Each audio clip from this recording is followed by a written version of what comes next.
ابن شہاب کہتے ہیں مجھ کو ابو سلمہ بن عبد الرحمن نے جابر بن عبداللہ انصاری رضی اللہ عنہ سے یہ روایت نقل کی کہ آپ صلی اللہ علیہ وآلہ وسلم نے وحی کے رک جانے کے زمانے کے حالات بیان فرماتے ہوئے کہا کہ ایک روز میں چلا جا رہا تھا کہ اچانک میں نے آسمان کی طرف ایک آواز سنی اور میں نے اپنا سر آسمان کی طرف اٹھایا، کیا دیکھتا ہوں کہ وہی فرشتہ جو میرے پاس غار حرا میں آیا تھا وہ آسمان اور زمین کے بیچ میں ایک کرسی پر بیٹھا ہوا ہے۔ میں اس سے ڈر گیا اور گھر آنے پر میں نے پھر کمبل اوڑھنے کی خواہش ظاہر کی۔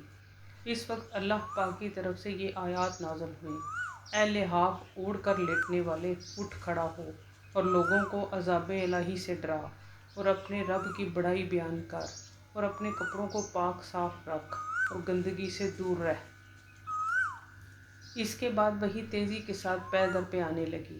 اس حدیث کو یحییٰ بن بکیر کے علاوہ لیث بن سعد سے عبداللہ بن یوسف اور ابو صالح نے بھی روایت کیا ہے۔